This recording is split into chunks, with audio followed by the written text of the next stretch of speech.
Intinya saya itu intinya nyari jalan pulang. Ya. Saya mencari Tuhan itu jalan pulang. Ingin pulang. Karena sebelum tahu jalan pulang itu ngeri, kalau saya ingat mati itu ini ngeri. Karena kalau nggak tahu jalannya. Makanya apa ya? Mumpung kita masih hidup. Ya. Cari jalan, bener-bener jalan pulang, karena udah pasti mati mah itu udah pasti.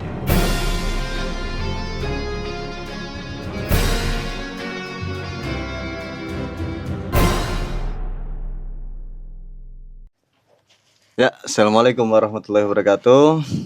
Pada hari ini pokoknya di bulan Februari, tanggal 10 lagi ada di Bandung, tepatnya di salah satu kecamatan di kota Bandung, Geger Kalong.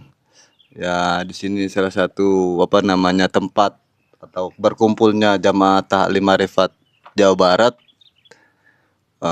Seperti Bandung, Sumedang, Garut dan lain-lain. Jadi jamaah Taklim Arifat Jawa Barat Bandung ini berkumpul base camp di sini di Geger Kalong. Jadi pada kesempatan kali ini, pada siang hari ini juga kita coba menanyakan ke salah satu jamaah Taklim Arifat Bandung. Mungkin yang jamaah Bandung sudah tahu, ataupun yang sekitaran Jawa Barat mungkin pada tahu sosok salah satu jamaah ini. Nah, kita santai sambil ngerokok, sambil ngopi. Pokoknya kita suasana santai, nggak ada tegang, nggak seperti di luar-luar suasananya pada perang urat saraf. Di sini pokoknya santai kita adem ayem lah pokoknya. Di luar sana panas, di sini adem aja. Di Bandung suasana sendu sekali pokoknya. Oke, kita akan menanyakan beberapa pertanyaan tentang pengalaman pribadi ketika sesudah masuk Taklim Arifat ini dan sebelum masuk Taklim Arifat. Mungkin bisa diperkenalkan namanya siapa, terus asal dari mana, dan juga mungkin background atau background pekerjaan atau apapun itulah. Oke, mungkin boleh memperkenalkan diri. Oke. Nama saya Muhammad Taufik, tinggal di Bandung.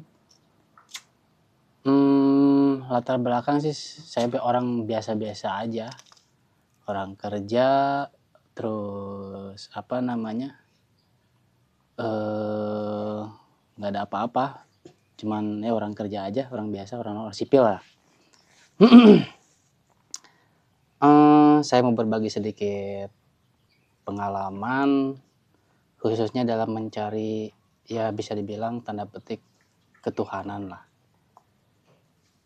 Yang asal mulanya itu dari 2014 saya ketemu temen, ngobrol-ngobrol soal agama, kesana kesini. Cuman jadi timbul pertanyaan gitu. Memang sebelum ini juga jadi beberapa pertanyaan dalam diri juga gitu sebelum ketemu teman yang satu ini juga. Khususnya dalam bab syariat. Ada yang aneh gitu, ada yang ganjel, ada yang kurang. Contoh kayak syahadat, terus sholat.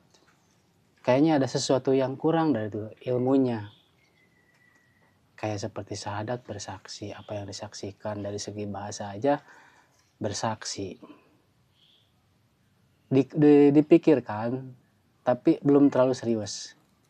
Nah, akhirnya ketemu sama teman inilah. Dan kebetulan sama istilahnya para pencari Tuhan juga. Apa sih itu Tuhan? Apa itu agama? Apa itu menyembah, sholat, kayak gitulah. Ini teman dari Bandung juga, Kang Taufik. Betul. Manggilnya Akang aja ya? Boleh, bebas, Akang, AA, Encang, apa deh. Nah, emang teman itu dari Bandung juga, teman sekolah juga. Oh iya. Teman sekolah zaman STM ketemu 2006. Alhamdulillah sampai sekarang terjalin saudara teman, saudara rohani juga. Nah kita bertiga tuh nyari Tuhan lah istilahnya mah. Nyari untuk beragama yang benar. Nyampe nyari ke Banten, ke apa namanya? Ke Cirebon, Sukabumi, kemana ketemu guru ini. Dan waktu itu posisi saya lagi di Jindik. Hanya tahu hakikat aja. Nah terus setelah itu, nah kebetulan jadi dua posisi ini saya udah ngalamin. Di posisi Jindik pernah, di posisi apa satu lagi? Pasik pernah. Jadi udah kealamin gitu sama itu. Cuma ada yang kurang nih. Waktu itu ketemu salah satu guru juga. Ada masuk akal. Cuman tetap ini ada yang masih kurang, kayak susunan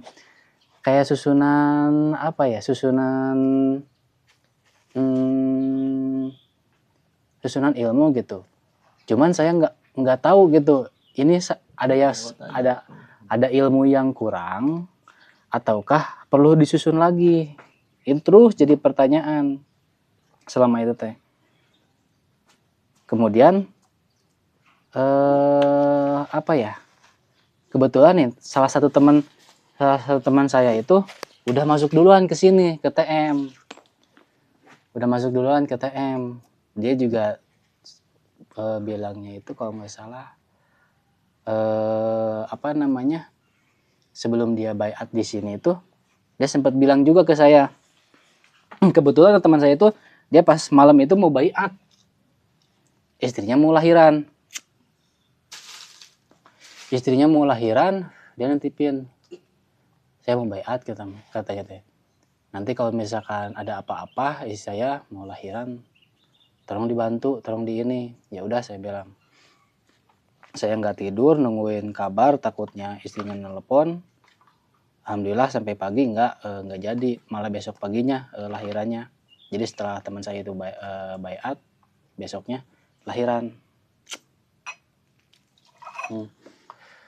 Nah itu kan udah lama, kurang lebih sekitar 7 bulan setelah baiat baru dia mau berbicara apa isinya itu. Itu tahun-tahun berapa itu Kang Topik? 2021 kalau nggak salah, 2021. Nah 7 bulan itu, nah 4 bulan setelah baiat saya nanya, "Jo gimana apa namanya hasil dari yang kemarin?" Dia bilang 50% katanya, yakinnya. Oke, jalan-jalan lagi 5 bulan berikutnya saya 70% katanya. Nah pas 7 bulan setelah dia baiat, nah ini udah 100%, saya perlu ngasih tahu katanya, ini yang jalan yang benar itu. Nah habis itu ngobrol, sempat saya bingung juga, wah ini kayak nih aliran sesat nih, sempat suudon juga ke taklim marifat ini. Oh sempat berpikir seperti itu ya awal-awal ya? Sempat.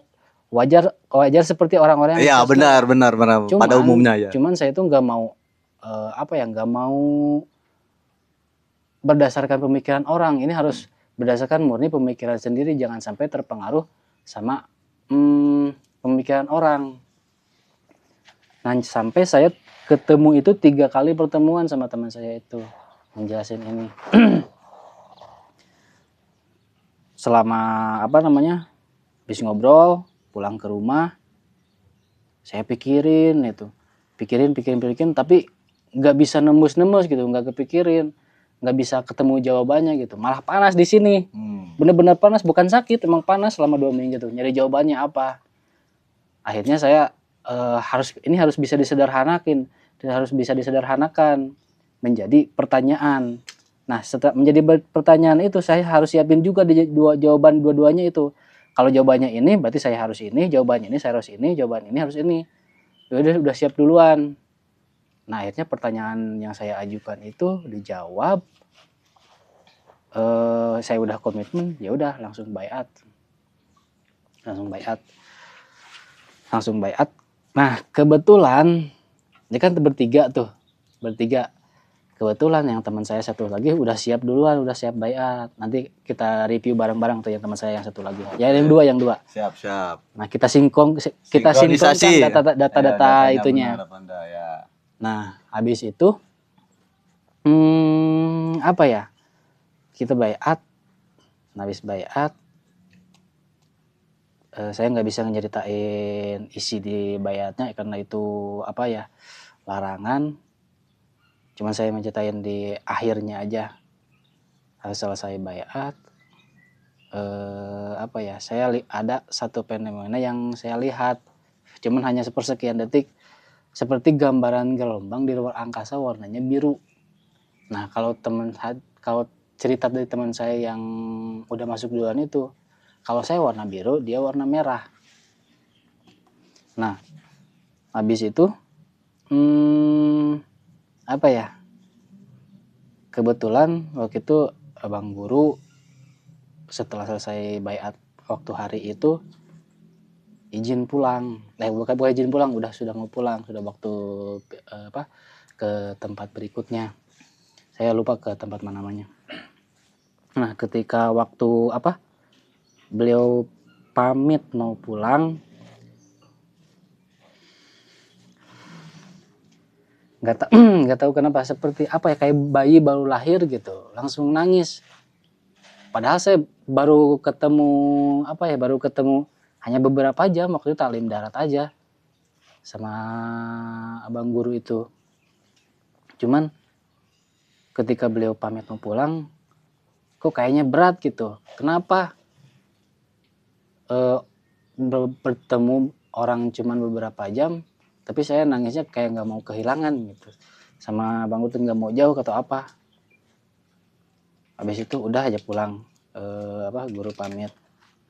Terus salah satu jamaah ada yang nanya, kenapa nangis katanya. Namanya Pak Idin. Kenapa nangis katanya. Nggak tahu Pak, saya bilang. Iya kalau tahu katanya itu bukan mutlak katanya. Nah setelah saya udah lama di sini baru ketemu jawabannya. Ternyata saya ketemu dengan orang tua ruhani. Orang tua ruhani di baliknya guru Jahir, abang guru. Baru saya tahu ketahuan jawabannya setelah menjalani sistem. Setelah saya pikir memang masuk logis juga. Istilahnya kayak begini, kita lahir ke alam dunia itu perlu dua unsur, ibu dan bapak. Kalau salah satunya nggak ada, nggak bisa. Itu untuk lahir ke alam dunia. Nah sekarang kita tuh sudah di alam dunia yang asalnya tidak ada terus diadakan, berarti harus akan tiada lagi. Nah kalau wujud jasad lahir ini, badan kasar ini kan alamatnya sudah jelas, ini akan kembali ke tanah karena asalnya dari tanah. Itu udah jelas, udah nggak usah mikirin alamatnya lagi. Nah yang jadi pertanyaan itu ini rohaninya. Karena saya pernah beberapa kali lihat orang meninggal, itu kan jasad ini asalnya bergerak, bisa ke sana ke sini, ngobrol atau apa segala macam aktivitas. Kemudian setelah meninggal, yang tadinya bisa bergerak itu kemana? Padahal kan nggak kenapa-napa. Kalau misalkan meninggalnya karena kehilangan darah, banyak kehilangan darah, logikanya gitu, tinggal masukin aja suntikin darah yang sama. Tapi kan nggak bisa. Berarti ada sesuatu unsur di dalam sini, ada satu unsur yang yang lepas dari jasad lahirnya. Nah saya berpikir berarti jasad ini ruh ini ada tempatnya juga, harus kembali ke yang maha ruh melalui guru rohani. Nah kalau di bahasanya dianalogikan mungkin ya, kalau kita lahir ke alam dunia perlu dua unsur, orang tua, ibu dan bapak, berarti ke alam rohani, kalau ke alam akhirat juga itu harus ada dua unsur juga, guru di alam zahir ini dan orang tua di alam zahir ini, orang tua rohani maksudnya, orang tua rohani zahir dan orang tua rohani yang ada di alam rohani. Nah baru masuk akal gitu, apa bisa kecerna gitu. Asalnya nggak bisa kecerna. Yang jadi pertanyaan itu. Habis itu kebetulan saya waktu itu kerja langsung kerja, habis bayar langsung kerja.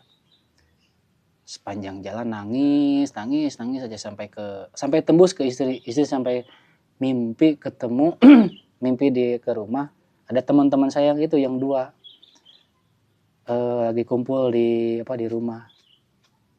Oh berarti saya bilang ini ke istri juga tembus informasinya, kalau disebut katakan informasinya tembus ke istri juga. Nyeritain istri gini-gini. Ya nangis lagi di situ. Nyampe dibekelin makan buat makan siang sama istri, masih nangis masih nangis juga. Nyampe kantor ada teman yang dengar sholawatan, padahal saya nggak ngerti apa itu isi sholawatnya karena kan bahasa Arab, saya kurang paham soal bahasa Arab. Nangis gitu, tapi cuman ngedengar sholawatnya itu yang terbayang wajah itu wajah abang guru, padahal saya nggak ngerti isi sholawatnya apa. Jadi kayak ada sesuatu hal yang baru gitu, kayak pindah dimensi yang lain gitu di dunia ini. Nah kayak gitu. Nah di situ jalan beberapa bulan saya ikutin sistem wirid sendiri, wirid berjamaah, suluk, terus coba bakti. Nah kebetulan saya itu suluk ubudiyah di kampus Lamongan yang sekarang masih alhamdulillah masih progres, masih berjalan dan berkembang lah di mana-mana. Bandung juga sekarang udah punya Jabar udah punya tanah surau, sedang proses pembangunan. Oh, nah, mohon maaf, Kenapa? saya potong. Jawa Barat Kenapa? tuh sekarang udah ada tanah surau ya? Jawa Barat alhamdulillah udah punya tanah Di surau. mana itu kalau boleh tahu? Di daerah Sumedang. Oh, daerah Sumedang. Iya. Nah, waktu saya suluk ada momen di mana kalau suluk ubudiyah kan lebih ke aktivitas fisik kayak kerja bakti lah, cuman beda ininya, beda kalau disebut bidimensinya, beda dimensinya. Ada satu momen katakanlah mulai kerja itu jam 8, ngebangun surau macul, terus plester bangunan atau apalah itu yang bisa dikerjain. Nah kerja mulai jam 8. Itu jam 8 pagi? Jam 8 pagi. Kerja kayak biasa. Orang normal kan kerja itu paling sampai jam 5 sore. Ya. Nah kalau waktu saya ubudiyah itu bisa nyampe jam pagi, ketemu siang hari berikutnya jam 11 baru saya istirahat. Memang dalam waktu itu juga saya istirahat juga 5 menit lah, istirahat 15 menit, makan terus ini. Cuman yang jadi herannya energi itu cepat tercharger. Seperti fast charging, istirahat sedikit udah badan itu udah nagih, pengen kerja lagi, pengen bakti lagi. Nggak masuk di akal gitu. Kalau orang normal pakai kerja kayak gitu udah pasti sakit. Oh pasti sakit itu. Pagi ketemu siang lagi. Siang. Tadinya saya itu mau istirahat tuh jam 4. Jam 4 saya mau istirahat. Ditidurin lah badan, tidurin. Cuman nggak bisa tidur. Ini badan masih ngajak kerja gitu, masih ngajak aktivitas. Ya udah lanjutin. Apa aja dikerjain, sapu-sapu atau beres-beres, ngambilin pasir, apalah. Nah habis itu sampai jam 10 makan pagi. Nah habis makan pagi baru saya istirahat. Itu juga cuma 2 jam. 2 jam tidur, kerja lagi. Jadi nggak masuk di akal gitu kerjanya itu. Cuman nggak ada rasa ngedumel atau apa. Enjoy aja, nikmat gitu. Nikmat aja kerja itu. Sampai pernah ada kondisi ini badan capek, lelah gitu, tapi rasanya enak sekali. Nikmat gitu di bawah kerjanya itu. Pas waktu itu ada abang guru nyapa, "Kang Opik, Nikmat guru, saya bilang. Ya betul, nikmat mana lagi yang kau dustakan. Gitu Bang Guru bilang kayak gitu. Cuman benar nikmat sekali.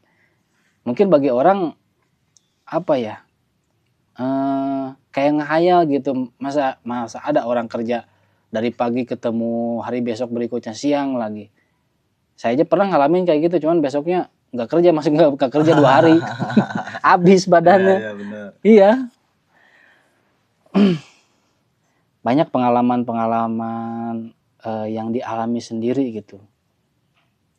Nah, yang disayangkannya itu yang sekarang itu apa yang di sosmed itu belum mengalami tapi sudah menjustis duluan, menjudge Itu duluan dia. sayang. Heeh. Kalau saran saya, sepengalaman saya, ketika ada informasi baru, jangan langsung dipercayai, tapi koreksi data dulu dari mana datanya. Barangkali itu informasinya tidak utuh, Ya. harus banyak dikoreksi. Terlebih zaman sekarang ada teknologi AI lah yang apa namanya, kalau salah penggunaannya bisa berakibat fatal. Ya. Bisa dimodifikasi oleh keinginan hawa nafsu manusianya. Ya. Jadi apa ya, ketika dapat informasi itu korek data dulu, apa namanya, verifikasi dulu oleh kemampuan sendiri. Nah, saran saya ketika dapat informasi yang baru, jangan mudah percaya, koreksi dulu. Jangan ada objektif diri sendiri. Objektifnya hilangkan dulu, subjektifnya yang dipakai. Supaya apa? Supaya tidak terpengaruh oleh positif negatif dari salah satu seorang. Yang akhirnya apa? Kita nggak bisa berpikir jernih, malah cenderung terbawa apa ya? Terbawa si pemberi informasi tersebut. Kita kan nggak tahu ini orang itu memberikan informasi itu tujuannya apa. Nah, sama seperti saya waktu mau masuk ke sini juga, saya harus verifikasi dulu. Ini benar apa tidak? Supaya apa? Jangan sampai saya masuk ke Taklim Marifat ini hanya karena teman saya juga masuk. Saya nggak mau kayak gitu. Oh, Itu ya. harus benar-benar diri saya sendiri. Nah, kayak gitu. Kalau saran saya miris gitu. Jadi apa ya? Mudah kalau di monitor sekarang di sosmed mudah terpengaruh. Terprovokasi mungkin ya. Iya, terprovokasi. Ya. Kayak apa ya, guru saya. Memang guru saya berbicaranya seperti itu. Tapi kalau kita lihat dari apa ya? Kalau kita lihat dari apa ya? Keseluruhan lah katakan. Buat apa sih berbicara seperti itu guru saya? Itu juga udah penuh perhitungan dengan hukum, dengan norma agama. Ada sesuatu yang guru saya ingin sampaikan. Yang ingin sampaikan. Terlebih mengenai ketuhanan, terlebih mengenai agama. Jadi apa ya, bertuhan, lebih orang beragama belum tentu bertuhan. Tapi orang bertuhan pasti beragama. Jadi jangan sampai kita tahu agamanya tapi nggak tahu Tuhannya. Nah, itu saran saya mah. Jadi ketika dapat informasi, normalkan diri, netralkan diri sendiri, baru kita bisa ngambil kesimpulan dengan dengan nalar sehat, dengan tenang. Oh, ya berarti tapi tadi maaf saya agak mengulas sedikit. Kang Taufik ini kan awal-awalnya juga kan ada sempat lah berpikir, wah jangan-jangan ini aliran sesat lah, mohon maaf ya seperti itu. Tapi Kang Taufik nggak langsung menelan mentah-mentah. Oh ya itu akhirnya Kang Taufik mencari informasi dari awal dari teman, terus akhirnya oh seperti ini dan seperti ini. Akhirnya Kang Taufik juga masuk ke dalam. Oh ternyata awal yang ketika Kang Taufik berpikir itu mohon maaf sesat, akhirnya ketika sudah di dalam, oh nggak ada kesesatan itu yang tadinya berpikir awal seperti itu, ternyata tidak ada dan tidak ada yang menyimpang ya. Nggak ada yang menyimpang. Malah waktu bilang kita lebih ke praktek kayak syahadat, sholat. Jadi kita lebih tahu, lebih teliti dalam beribadah itu. Iya benar.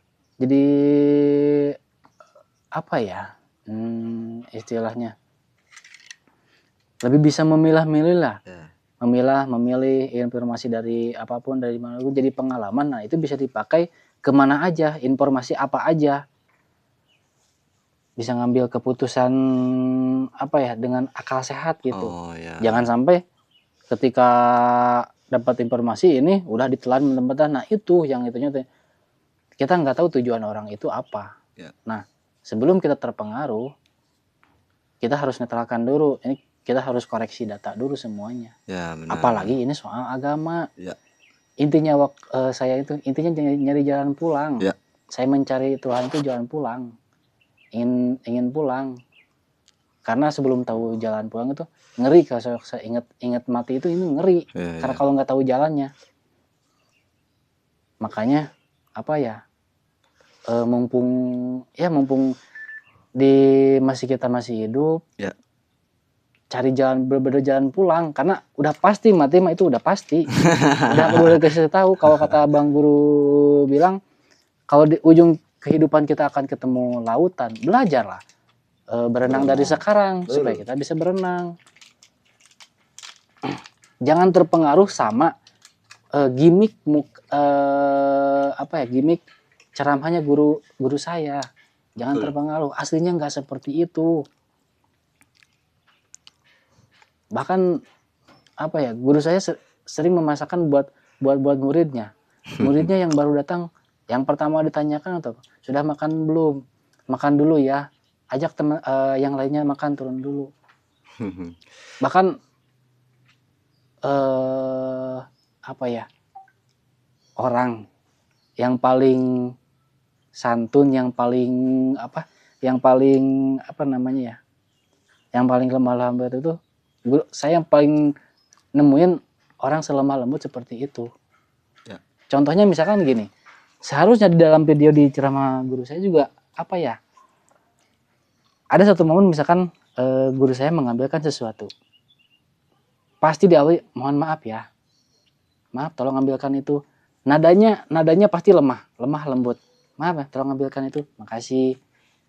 Nah kenapa ketika waktu berbicara ceramahnya, ketika diminta tolong satu, kok ada apa ya, kontradiktif. Iya, ada kontradiktif, kayak berbeda gitu. Berarti itu cuma gimmick aja, cuma bohong-bohongan aja lah istilahnya, mah aslinya nggak seperti itu. Banyak lah. Oh iya, ada satu pengalaman saya baru inilah bulan-bulan ini. Waktu apa ya, jadi anak saya itu sakit panas, anak saya itu sakit panas. Kebetulan saya sekarang itu nggak kerja. Saya nggak kerja. Apa ya, anak saya itu panas dari semalam, terus pagi-paginya masih udah dikasih obat, masih panas juga. Sama istri saya dipegang, kakinya dingin, dikasih selimut. Nyampe suhu badannya itu 40,8 kalau nggak salah. Itu udah panas banget. Nah, habis itu nyampe kejang-kejang, anak itu kejang-kejang. Posisi saya nggak kerja, nggak punya penghasilan, nggak punya uang. Ya. Kalau nggak salah waktu itu saya punya uang cuma 200.000. Punya uang cuma 200.000. Ya. Itu juga dapat minjem. Ya. Dapat minjem 200.000 itu. Nah pagi-paginya anak saya kejang-kejang. Jalan saya udah buntu, BPJS udah nggak aktif, penghasilan nggak punya, udah buntu dari mana-mana. Ya. Saya dudukin, saya pegang. Yang saya ingat cuma guru aja. Kalau dibahasakan manusia gitu. Guru ini gimana? Jalan saya udah nggak ada buntu, udah nggak bisa apa-apa. Sedangkan anak kejang-kejang karena terlalu panas badannya. Anak saya 2 tahun berapa bulan itu saya lupa. 2 tahun, yang perempuan. Anak saya kejang-kejang, saya nggak bisa ngapa-ngapain, cuma bisa ngeliatin aja. Cuman batin saya ingat sama guru ini gimana, jalan saya udah buntu. Nah habis itu saya pegang tangannya, saya buka mulutnya, nggak tahu itu refleks saya, tangan saya refleks buka mulutnya. Udah langsung sembuh. langsung ngerangkul ke sini kan, dia tidur di sini kayak normal biasa lagi, tapi panas memang tetap masih panas. Cuman kejang-kejangnya udah enggak. Ya. Udah enggak kejang-kejang lagi. Jadi apa ya? Bisa dibilang sembuh lah dari kejang-kejangnya. Saya cuma berterima kasih sama guru. Berterima kasih sama guru sudah berikan syafaatnya. Ternyata itulah syafaatnya. Ketika hadirnya itu ketika jalan itu udah jalan buntu, kanan kiri depan belakang atas bawah udah nggak ada jalan lagi kecuali ke sini saya bisa bisa apa ya istilahnya itu jalannya cuma bisa ke sini ke Kolbu. Ya. Alhamdulillah sembuh. Kemudian saya bawa ke klinik, katanya harus dirujuk ke rumah sakit karena obat kejangnya nggak ada. Karena saya juga waktu itu nggak punya uang, ya udah saya cuma dirawat di rumah aja. Alhamdulillah sampai sekarang sehat ceria. Nah itu pengalaman salah satu pengalaman yang bisa dibilang historikalnya. Berarti ya kalau yang tadi bukan salah satu, udah banyak itu Udah banyak. namanya pengalaman Iya, berarti yang mohon maaf yang Kang Topik itu buktikan di dalam ilmu ini bahwa pertolongan guru itu nyata, pertolongan Tuhan itu nyata, segala macam melalui guru itu, pertolongan Tuhan melalui guru itu nyata. Akhirnya seperti itulah pembuktiannya. Iya. Jadi memang terus juga tadi Kang Topik menebalkan dalam arti bahwa berbeda ketika guru ataupun Mr. TM ketika menjelaskan ataupun dakwah di media sosial dengan kenyataan pribadi ketika berkumpul dengan murid-muridnya ataupun dengan jamaahnya itu sangat berbeda sekali. Sangat jauh, itu mah cuma kamuflase aja. Iya benar. Jadi jangan terkecoh lah ya. Jangan terkecoh. Harus dibuktikan, harus masuk dulu. Oh mohon maaf ya, saya potong. Ke semua informasi apapun yang dilihat jangan mudah terkecoh. Ya. Karena zamannya sekarang udah jauh berbeda, nggak kayak dulu gitu. Ya. Informasi yang zaman dulu itu mungkin bisa dibilang hampir 100% bisa real. Informasinya seperti itu. Cuman kalau sekarang mohon maaf harus banyak dikoreksi, jangan mudah terpengaruh.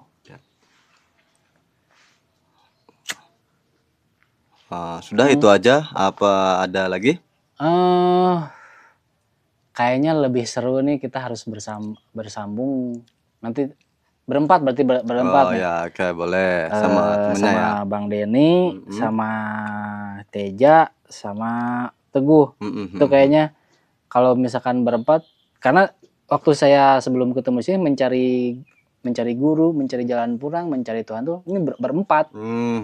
Berempat. Nah, kayaknya kalau bertiga ini dikumpulin, kita bikin testimoni kayak gini, datanya bisa lebih real. Iya benar. Ini saya juga berbicara apa adanya, nggak ada settingan, nggak ada. Ini ngalir pengalaman diri sendiri aja, nggak ada settingan apa-apa. Terus juga ini juga ngedadak. Ya, itu dia dadakan datang dari Jakarta ke sini langsung testimoni. Kalau misalkan ini mah bisa bikin di rumah, bisa bikin ngerumur dulu. Ini mah langsung tadi nyampe sini jam berapa, malam, pagi langsung bikin ini. Nggak sempat bikin konsep. Kalau misalkan bikin konsep-konsepan. Karena berarti ini real dan tidak dibuat-buat. Bukan. Karena instruksi dari gurunya, jangan diada-ada, mengalir aja kayak seperti air, jangan dibuat-buat. Seperti pengalaman sendiri aja, empiris sendiri, jangan dibuat-buat. Iya benar. Mungkin nanti bisa ngobrol sama teman-temannya ya. Iya. Nah berempat nanti. Mungkin bisa seru tuh, gacor tuh yang teman bertiga tuh. Oke, mungkin dari Kang Topik sudah cukup itu aja. Sekian dari saya, pengalaman saya. Mungkin mudah-mudahan pengalaman saya bisa bermanfaat buat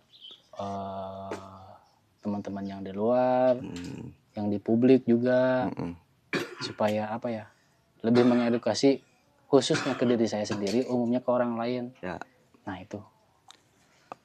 Oke, sudah itu aja. Udah itu aja. Oke, terima kasih Kang Iya Topik. sama-sama Bang Manan. Assalamualaikum.